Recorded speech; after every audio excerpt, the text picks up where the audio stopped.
On my 72nd birthday, my son invited me on a cruise. I thought it meant he still loved me. But on the second night, a waitress slipped me a napkin under the table.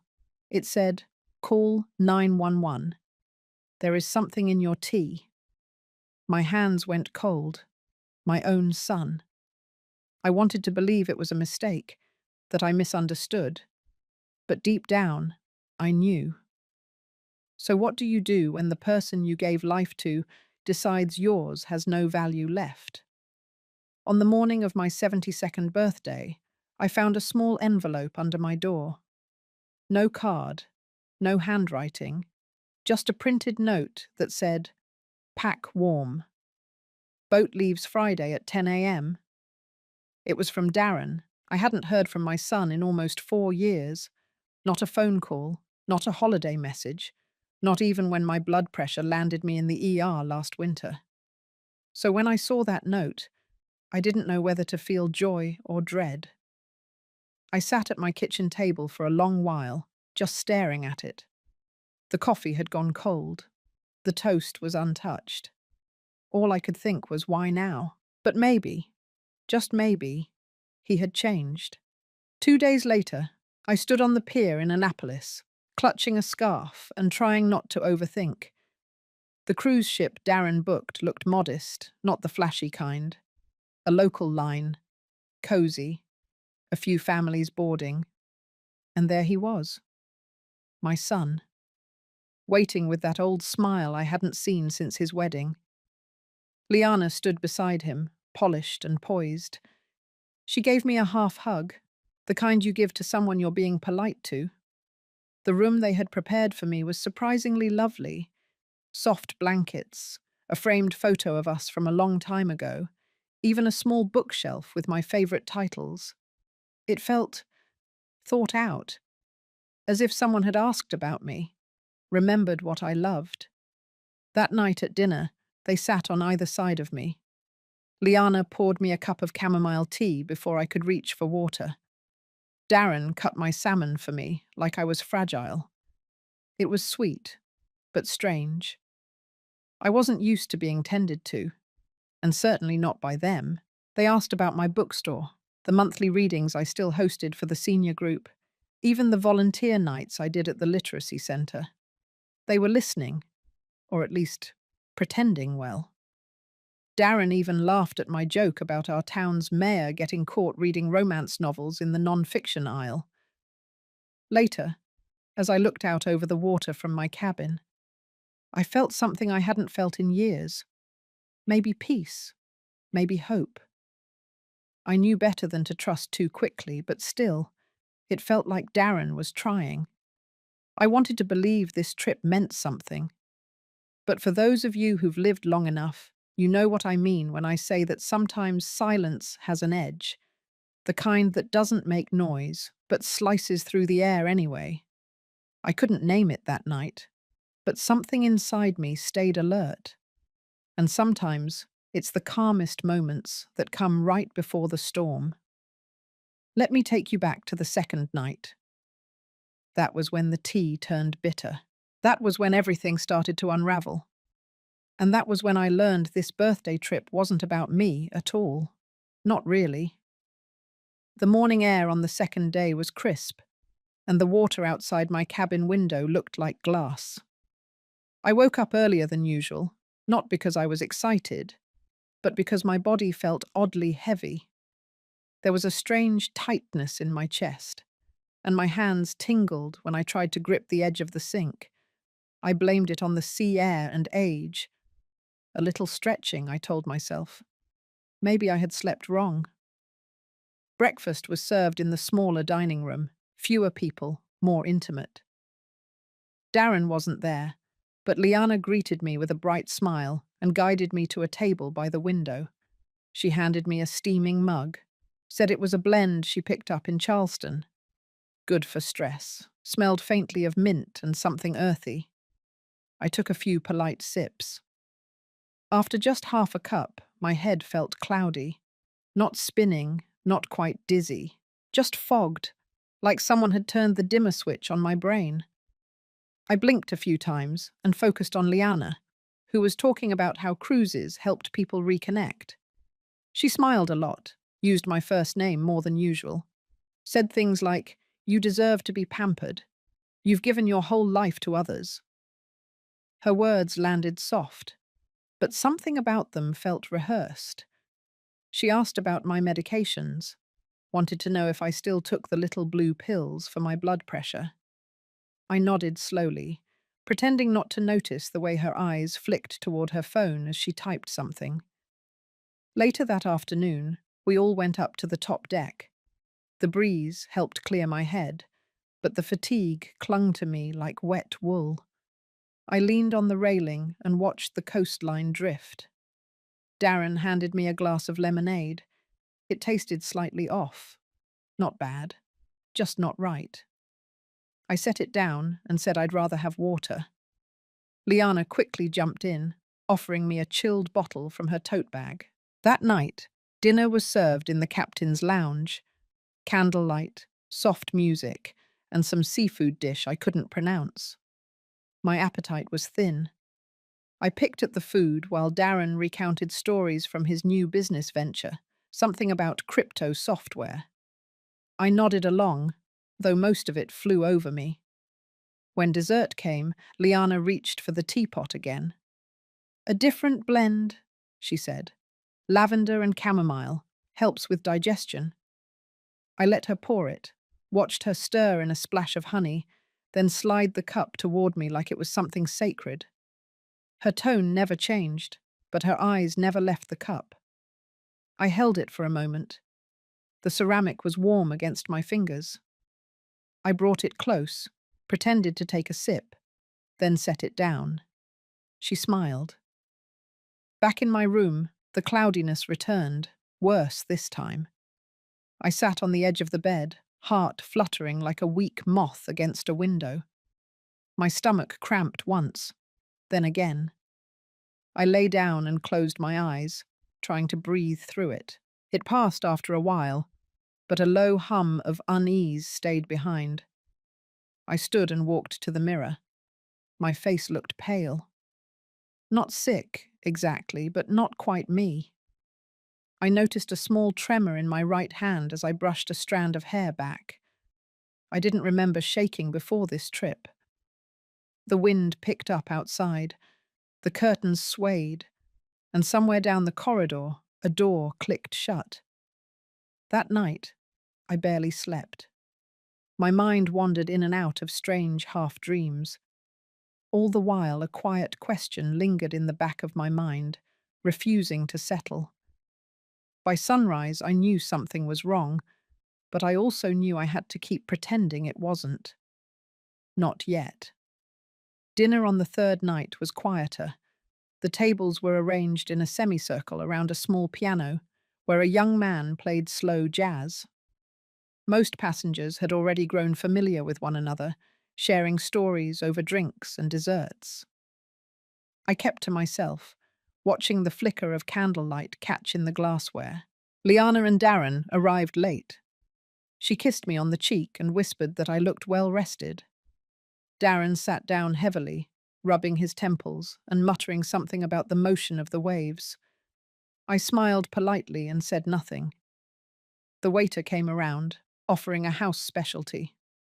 I declined the wine. Liana insisted I try her ginger pear spritzer instead. I let her pour it into my glass and watched the liquid bubble slightly before settling flat. Halfway through the meal, I excused myself to the restroom. Not because I needed to go, but because the fog in my head had returned and I needed space. The hallway outside the dining room was dim, lined with framed photos of famous ships and newspaper clippings from past voyages. As I walked back toward my seat, something caught my attention. A young waitress, probably no older than 22, stood at the edge of the room near the service cart. She was folding napkins quickly, but her eyes followed Liana across the room. When I passed her, she looked directly at me. Her lips pressed into a thin line. Then, as I reached my chair, I found something strange. Tucked just beneath my folded napkin was a small piece of paper. No envelope, no name, just a torn edge and a few shaky words in pen. Call 911. There is something in your tea. My throat tightened. For a moment I thought my heart had stopped. I blinked and read it again, slower this time. The handwriting was rushed, the ink slightly smeared. I looked around, calmly, slowly. No one was watching me. I slid the paper into my purse and folded the napkin over the plate like nothing had happened. My hands trembled beneath the table. Not from age, from fear. I didn't touch the spritzer again. Darren didn't notice. He was busy checking his phone. Liana asked if I was feeling cold. I nodded. She smiled and ordered me another tea. The moment the waiter set the cup down, I could smell it. Familiar, but wrong. Chamomile mixed with something slightly metallic, almost sweet, like wilted flowers and copper. I thanked him, let it sit untouched, and continued to play along. Later, in my cabin, I locked the door and sat at the desk under the small reading lamp. I pulled the note from my purse and read it again. This time, I allowed myself to feel the panic. My head pounded with questions, but my instincts were louder. Someone had noticed. Someone had warned me. I replayed the dinner in my mind. The way Liana kept touching my glass. The way Darren barely looked at me unless he was speaking. The way they always knew where I was, what I was drinking, when I went to bed. It no longer felt like coincidence. It felt organized, rehearsed. I didn't sleep that night. I listened to the hum of the engine beneath the floor, to the creak of metal expanding against salt air. At one point, I heard footsteps outside my door, a soft knock, then nothing. Morning came too slowly. My eyes were sore, and the nausea was back, heavier this time. But I got dressed, brushed my hair, and pinned on my brooch like nothing had changed. At breakfast, I saw the waitress again. She passed my table quickly, then paused. As she poured coffee into the cup of the man beside me, she turned her wrist slightly, revealing a tiny mark in pen near the crease of her thumb. It was a phone number, local area code. She didn't say a word, but her eyes met mine, and I knew then, with terrifying clarity. I wasn't imagining any of it. The next morning, I didn't go to breakfast. Instead, I sat quietly on the small balcony attached to my cabin, wrapped in a cardigan, watching the fog roll over the water like slow breath. My hands were still trembling.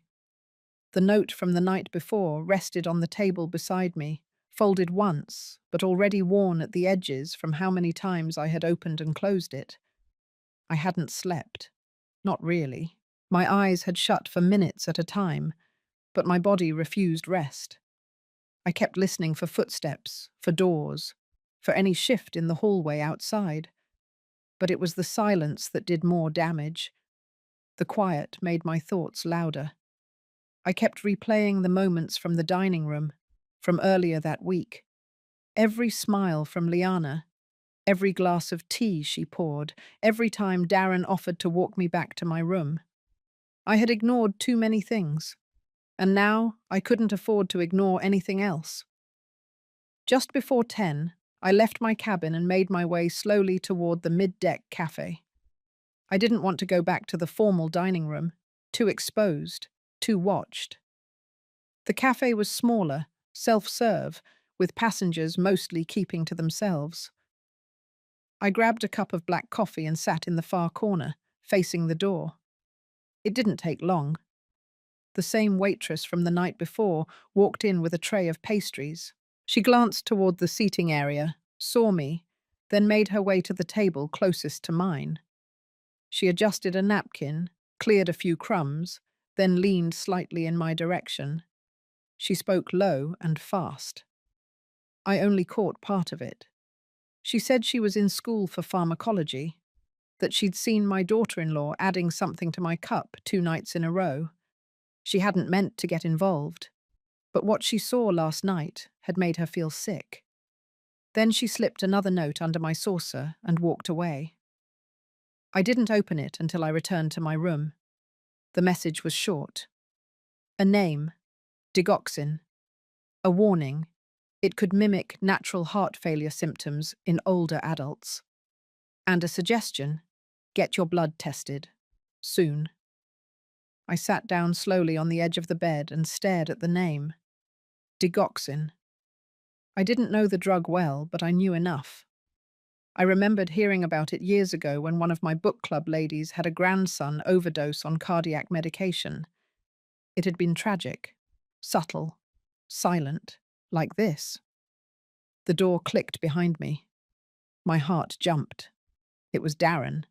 He smiled, too casually, said he hadn't seen me at breakfast, asked if I was feeling okay. I nodded, keeping my face steady. He commented on the breeze, the view, the food. Small talk, too much of it. I nodded along, pretending. Then he said something that made my chest tighten.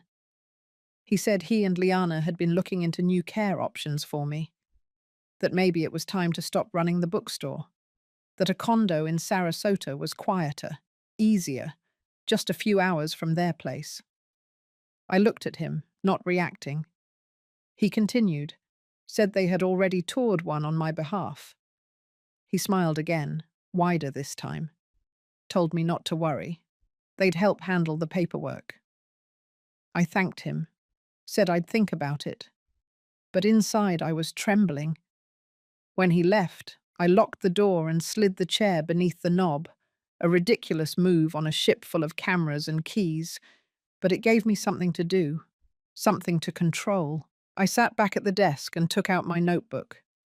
I began to write down everything. Each meal, each symptom, each strange moment since the trip began. I dated it, timed it, marked who was present. It felt strange but necessary, like if I could see it all on paper, I could stay one step ahead. Because now I knew the truth. But they didn't know I knew, and that gave me time. Time to pretend, time to prepare, time to survive. That afternoon I walked the deck alone, keeping close to the railing and out of view. I didn't speak to anyone. I didn't want to. The ocean stretched wide and flat, but I felt boxed in.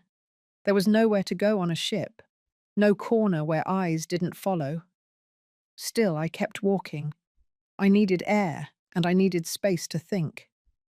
Every few minutes, I felt the urge to check my pulse.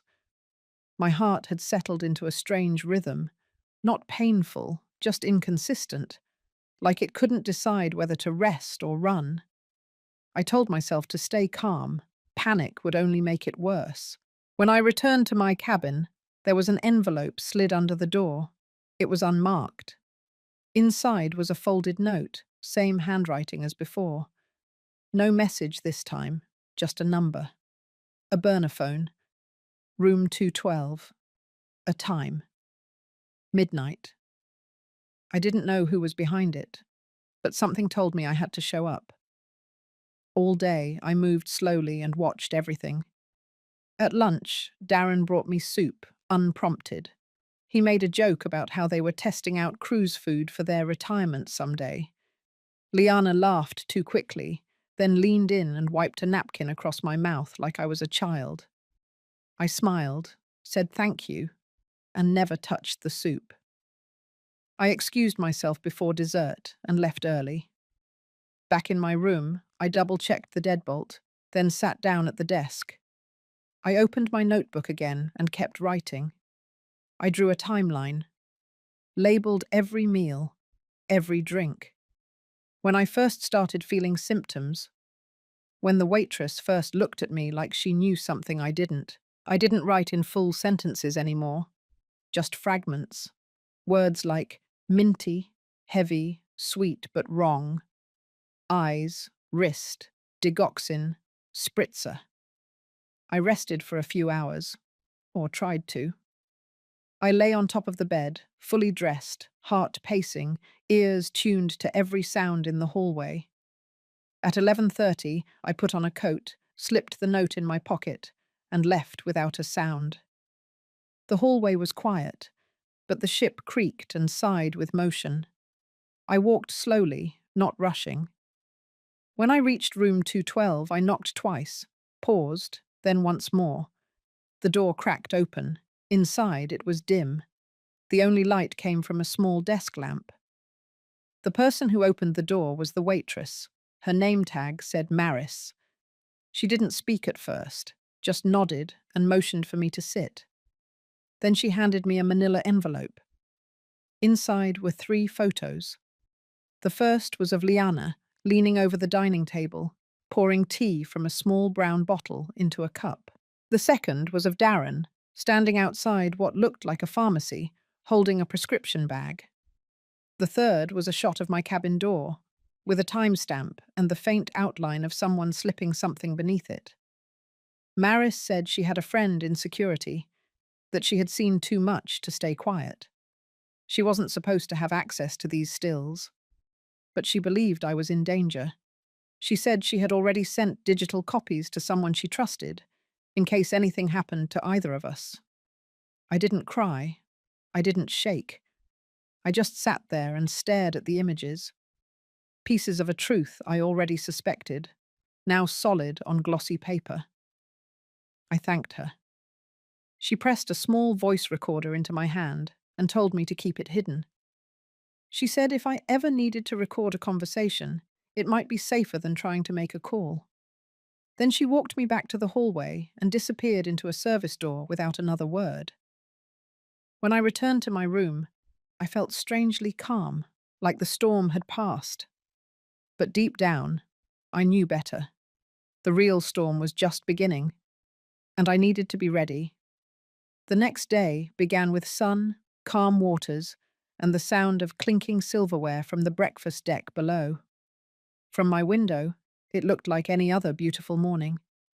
But my mind was somewhere else entirely. I didn't touch the breakfast tray they delivered. I made a note of the time it arrived and what was on it. Scrambled eggs, melon slices, a croissant, and a small glass of orange juice. I sniffed everything but tasted nothing. Then I carefully emptied the juice into the bathroom sink and washed the cup twice. I didn't trust anything that came to me without my own hands preparing it. I kept the envelope Maris gave me tucked beneath my blouse, close to my skin. The voice recorder stayed inside my left coat pocket. I checked it 3 times during the morning, just to be sure it was still working. I didn't press record yet. I was waiting for the right moment, the one that would matter. By mid-morning, the ship docked at a small harbour town. Passengers filed off in groups for excursions and shopping. Darren knocked on my door, asking if I wanted to join him and Liana for a walk along the pier. I said I was feeling tired. He offered to bring something back for me. I smiled and said maybe just a scarf or a book. After he left, I gave it 10 minutes. Then I stepped out of my room, took the side stairwell, and made my way to the lower crew deck. Maris had written a code on the inside flap of the last note, a service panel near the laundry chute. Behind it, a small locked cabinet. Inside, a prepaid phone and a folded sheet of paper. The note was simple. A name, a phone number, a lawyer. I went back upstairs and waited. The silence in the cabin felt too clean, too expectant. I pulled out my notebook again and jotted down everything I had learned so far. I added questions, too. Why now? Why this cruise? What were they planning next? Around 3 in the afternoon, I heard the knock. It was Liana. She came in with a smile and a little gift bag. Said she had found something lovely in town. A silk scarf, blue and cream, delicate as air. I thanked her. She placed the bag on the chair and sat across from me. Her tone was light, but her eyes were fixed. She asked how I was feeling. I said I was doing better. She nodded, crossed her legs, and leaned in a little closer. Said that she and Darren had been talking, and they both felt it might be time to start thinking long term. They wanted to help with everything: medical care, legal affairs, maybe even transferring some of the house documents in advance, just to be safe. My fingers curled tight around the edge of my sweater. I kept my face still. Then she reached into her bag and pulled out a small manila envelope. Said it was just a few forms. Nothing final. Just drafts. She didn't pressure. She just laid it on the table between us, like it was nothing more than cruise reading material. I told her I'd take a look after dinner. She smiled again, stood up, and said to rest as much as I needed. Then she walked out without another word. The envelope sat untouched for the rest of the afternoon. That evening, I dressed carefully, the same cardigan, the voice recorder in place. I slipped the envelope she had left me into my tote, along with my notebook and Maris's photos. If anything went wrong, I needed it all with me. At dinner, Darren greeted me with a glass of wine already poured. I accepted it with a nod and placed it directly on the tablecloth without drinking. They were watching. I could feel it. But what they didn't know was that I was finally watching back, and I had already started to record. That night, the dining room was quieter than usual. A few passengers had gotten off at the last port and hadn't returned. The rest sat scattered, their conversations soft, silverware clinking gently against porcelain. My table was set for 3. Darren sat across from me, swirling his wine. Liana arrived late, cheeks flushed, apologizing with a smile as she slid into her seat. I noticed the waiter set down the tea without asking. Not just for me, but only for me. A delicate white cup with a gold rim, a pot with a cloth-wrapped handle. Liana's hand hovered close to it, but she didn't pour. She waited. I leaned back and folded my napkin across my lap. My heart didn't race.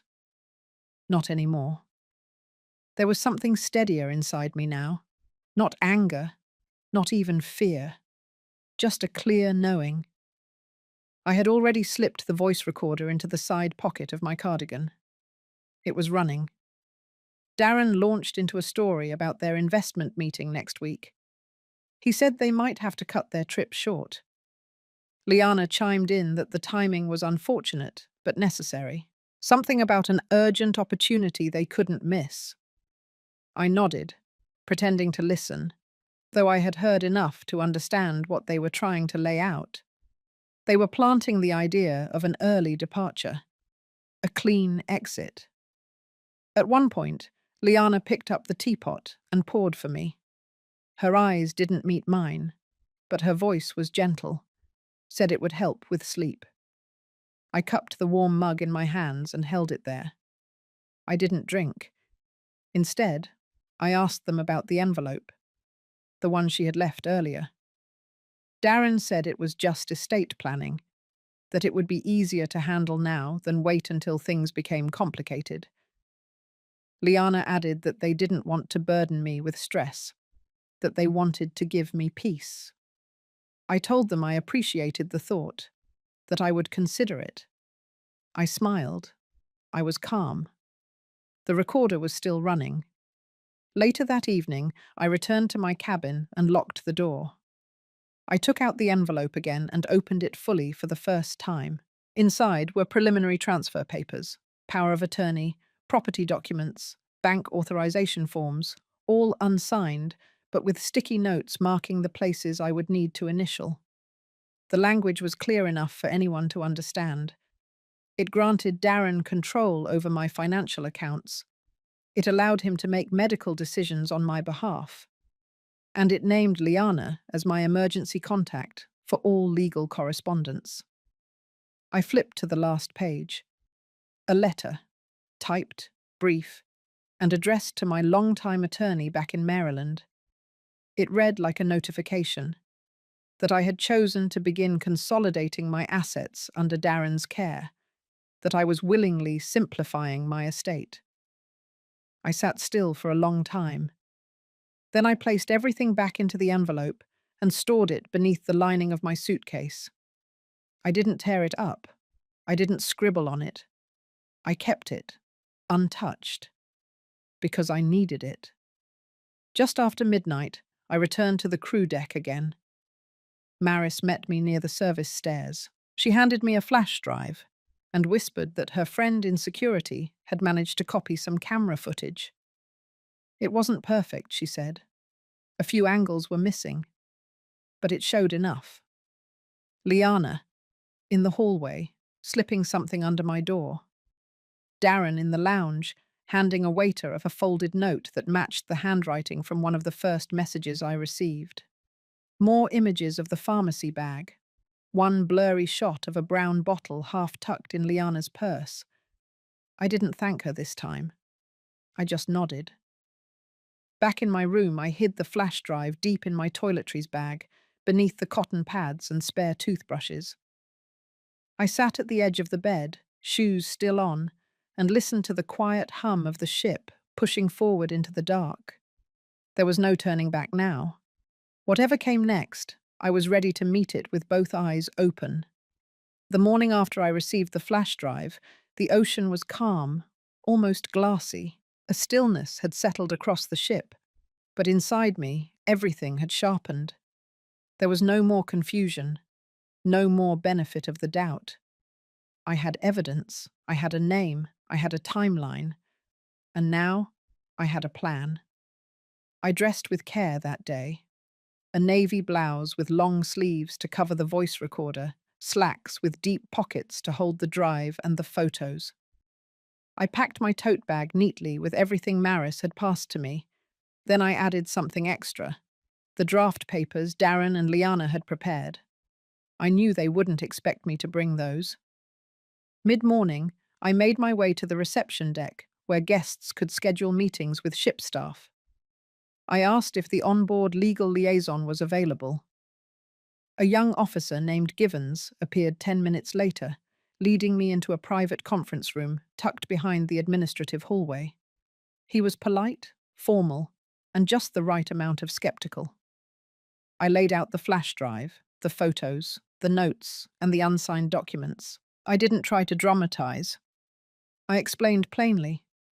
I told him I believed I had been drugged over the past several days, that 2 passengers, my son and daughter-in-law, had attempted to manipulate my health and mental state for legal control of my estate. I did not cry. I did not shake. I simply told him the truth. He reviewed the materials without interrupting. Then he asked for permission to take the flash drive to the ship's security chief. I agreed. He also offered to send a private message to my attorney in Maryland. I gave him the name and number. He said he'd use the ship's secure satellite line. After the meeting, I didn't return to my room.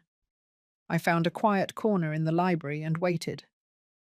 By lunchtime, Darren appeared beside me, smiling, said he had been looking all over for me, asked if I wanted to eat with them out on the upper deck. I stood and followed him. At the table, Liana poured iced tea from a chilled carafe. She was wearing a soft pink dress and her lipstick matched her earrings. She looked rested, relaxed. Her eyes, though, flicked toward my tote bag once or twice. We made it halfway through the meal before the shift happened. A crew member walked over, not someone I had seen before. He asked Darren and Liana to come with him. Said the captain requested a short conversation. Nothing urgent, just protocol. Their smiles twitched for a moment, but they stood. Darren touched my shoulder lightly and said he'd be right back. I watched them walk away. I didn't move. I sat there and finished my tea, the one I poured myself. The breeze picked up, and I pulled my sweater a little tighter around my shoulders.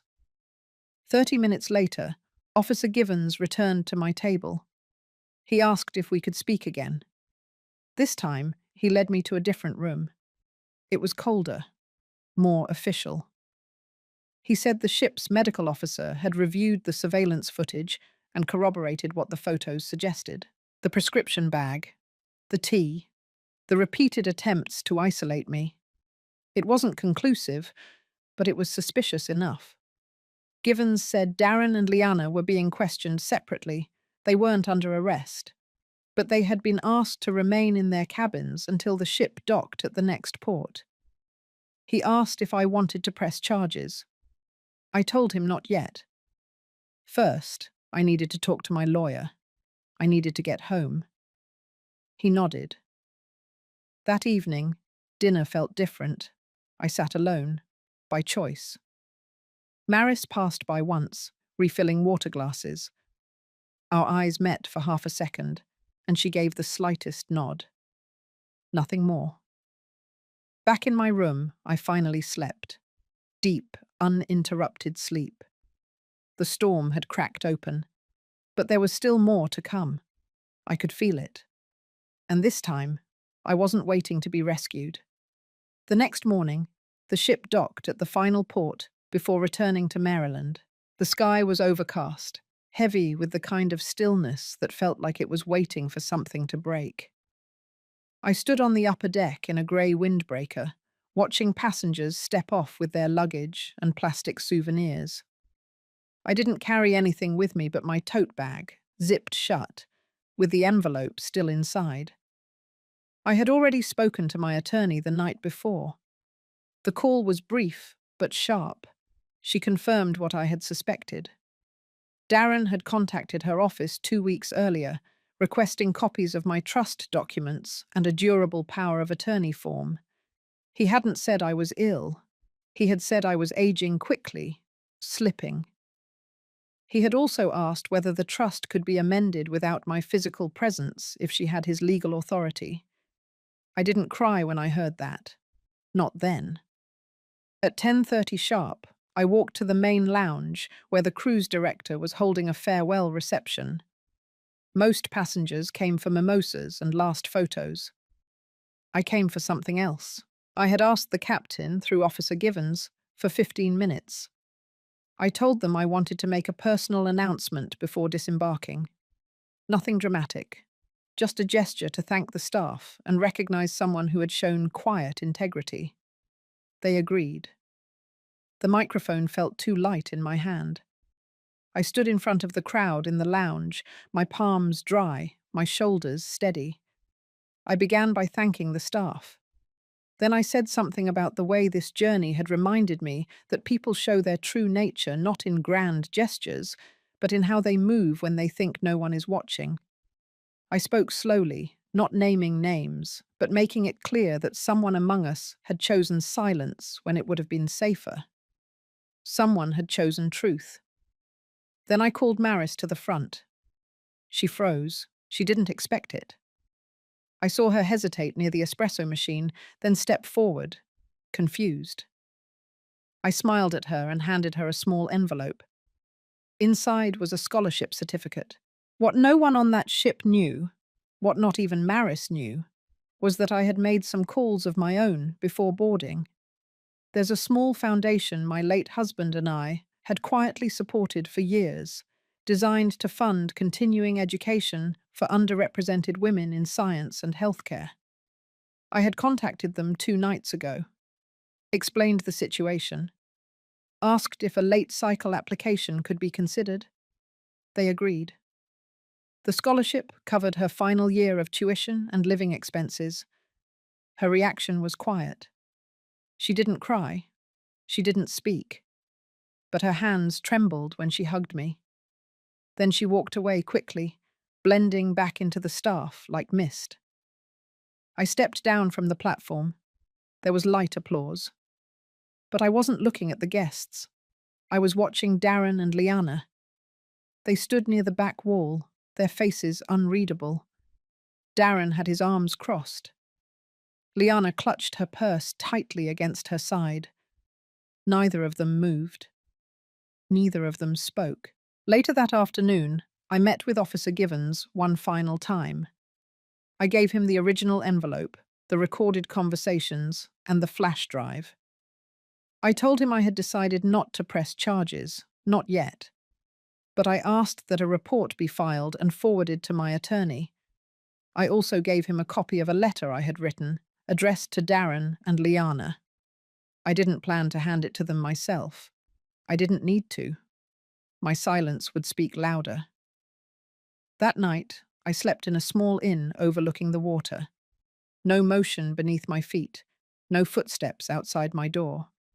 Just the quiet rhythm of my own breath, steady and mine. In the dark, I reached for the bedside table, pulled my notebook from my bag, and tore out every page with their names on it. I didn't burn them. I folded them into quarters and placed them in the drawer, then closed it slowly. Let them stay there. I was already somewhere else. 3 weeks after I stepped off that ship, I found myself standing inside my attorney's office again, the same office where Richard and I had first signed our wills, back when we were both still wearing matching glasses and laughing about living to 90. The sun cut across the carpet in warm squares. The smell of old leather and paper grounded me. Across the desk, my attorney, Janice, slid over a stack of updated documents, not rushed, not emotional, just careful, clean, thought through. I had asked her to start fresh. Every previous designation that named Darren or Liana was removed. Their names no longer appeared anywhere. Not on my healthcare proxy. Not on the deed to the house. Not in the charitable trust Richard and I had built for future literacy programs. The bookstore I had run for 32 years would pass into the hands of a community foundation after I was gone. They would keep it open, keep the reading nights, keep the shelves full of poetry and dust and gentle voices. I initialed every page with a steady hand. Janice offered to file a police report again, given the additional evidence she had now received from the cruise line. I told her no, not yet. But I asked her to keep it all, every photo, every audio file, every document, in secure storage. I wanted it available if ever needed. But I didn't want my life to become about chasing them. That wasn't my story anymore. After I left the office, I stopped by the bookstore. Not to work, just to sit. The new assistant manager, Cora, was already shelving the summer books and setting up flyers for a local author night. She waved from behind the counter and I waved back. I sat in the corner armchair, the one with the ripped arm that I never wanted to reupholster because the tear reminded me of Richard's clumsy reach for a dropped pen during our second tax season. A woman came in, maybe in her 50s. She browsed quietly, bought a memoir, then turned and looked at me. She said she recognized me, said she had been on that same cruise, said she remembered the way I stood during that speech in the lounge. She didn't ask questions. She just placed her hand over her heart and said she had never forgotten it. Then she left. I stayed in the chair for a while. Let the quiet settle. Let the smell of books do its work. That night, back at home, I stood in the kitchen and made a pot of mint tea. The real kind. No sweetener, no syrup, no strange aftertaste. Just steeped leaves and hot water. I sat at the table, wrapped in a quilt, and listened to the stillness of the house. It was mine again, fully. I had changed the locks the day after I returned, hired a company to install cameras around the perimeter. Nothing aggressive, just precaution. I didn't tell anyone, not even my closest neighbor. Some nights, I still woke up around 3, heart racing. I would lie there in the dark, listening to nothing. But slowly, even that began to fade. I never returned Darren's last message. A voicemail left the day after the cruise ended. His voice low, tired, saying he was sorry if things had felt confusing, that they had only wanted what was best for me, that they hoped I would understand in time. I deleted it without playing it a second time. In the back of my closet, beneath a storage bin full of winter scarves, I kept a copy of the cruise manifest, printed, marked, highlighted, with my name circled, and a short note beneath it in my own handwriting. You survived, you remembered, you rebuilt, and still, you are here. Spring came late that year, but when it finally arrived, it washed everything in soft gold. The bookstore's front windows bloomed with light. Cora had moved the poetry shelf closer to the door, and every morning the smell of ink and sun made the place feel like it was breathing. I found myself walking more, not for exercise, not for any particular goal, just to feel my feet steady against the sidewalk. Some days, I wandered past the old cafe Richard and I used to visit every Sunday morning. They had changed owners twice since then, but the striped awning remained, faded and familiar. One Thursday morning, I received a large envelope in the mail. Heavy, official. I recognized the return address. It was from Darren and Liana's attorney. Inside, there was a letter, polished, vague. They stated they intended to challenge the trust revisions I had made. They claimed undue influence, suggested I had been manipulated during the cruise, that perhaps someone had coerced me into rewriting my documents under stress. There were no accusations, just veiled implications. At the bottom was a note that their attorney recommended mediation before escalation.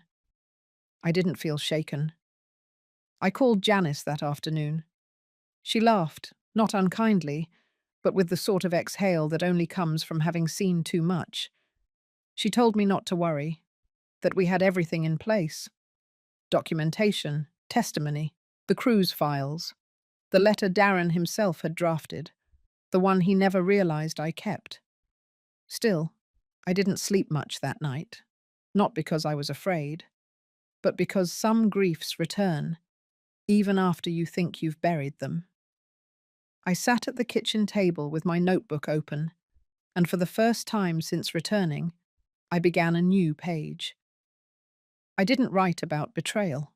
I didn't list symptoms or track time. I wrote about resilience. I wrote about the moment I chose not to drink the tea. The moment I stepped into that conference room on the ship, hands steady, spine straight. The moment I saw Maris fade back into the crowd, her shoulders just a little taller. These were the things I needed to remember. Not the threats, not the documents, not the voicemail I deleted, but the choice to stand, quietly, completely. The legal proceedings didn't last long. Janice responded with a letter of her own, attached with a full cruise investigation reports, transcripts from the ship's staff, photographs, and voice recordings. She reminded their attorney that every signature in the revised estate plan had been notarized, each update done with clarity and legal integrity. 3 weeks later, a second envelope arrived. Inside was a withdrawal statement. Darren and Liana had dropped their claim. No explanation, just 2 lines typed by their lawyer and a final word: resolved. I placed the letter in a folder labeled final. I didn't add it to the fireproof safe. I didn't need to. That weekend, I hosted a small gathering at the bookstore. Nothing extravagant. Just a few neighbors, some retired teachers, and Maris. She had driven in from campus, her shoulders stronger, her voice firmer. She brought me a small glass jar of loose tea leaves, organic peppermint and lemon balm. The tag said, safe and hers. We sat in the back corner, sipping tea that tasted of real citrus and comfort. And for the first time in months, I let myself exhale completely. The following autumn, the trees on my street turned a burnt orange that clung to the branches longer than usual. I took morning walks wrapped in a wool coat, the same one I had worn on the cruise, only now it carried the scent of dry leaves and old books. Life didn't return to how it was before. It became something else, not smaller, not quieter, just clearer. I donated half the contents of my house, kept only what held weight in my hands or meaning in my heart. I repainted the kitchen walls. I stopped setting the table for 3. I even took down the family portrait above the fireplace and replaced it with a framed quote I copied in longhand on heavy paper. It said, "I am not what was done to me. I am what I chose to do after." Cora helped me digitize the bookstore inventory. We started hosting poetry nights again, sometimes with more candles than guests. But the ones who came stayed late, and they listened. People who had never spoken much began reading aloud. Voices cracked, smiles softened. Something was being rebuilt there, slowly. Maris wrote to me once a month. Her emails were short, filled with updates about exams and late-night shifts at the hospital lab. In one of them, she told me she had changed her thesis topic. Now she was researching the long-term metabolic impact of low-dose exposure to certain cardiac medications. She ended that note with a line that said, "I never pour tea for anyone without watching their eyes." I replied, "I'm proud of you." I meant it. Darren and Liana didn't reach out again. I heard through someone at the bank that they had moved. A smaller town, quieter. I wondered once if they looked at each other differently now, if what they'd done had hardened them or broken something permanent between them. But then I folded that thought up and let it go. I had no room left for imagining lives that chose to leave mine. By winter, the rhythm of my days felt settled. I woke up without dread. I read the mail without scanning for threats. And one evening, sitting by the window, I opened my notebook again and wrote just one sentence. "You outlived the poison. Now live like you never drank it." The world didn't need to know everything I endured, but I needed to remember the woman I became in the middle of it. A woman who once sat in a dining room full of smiling faces and chose with a steady hand not to drink. That choice saved more than my life. It returned me to myself. If you've ever found yourself quietly watching the people around you, wondering what their smiles might hide, then you're not alone. Sometimes survival isn't loud. It's one small choice at a time. If this story touched something in you, I'd love to know. Share your thoughts in the comments. And if you've ever chosen silence over chaos or walked away from something heavy, this space is for you too. You're seen here. Seen. You're not forgotten.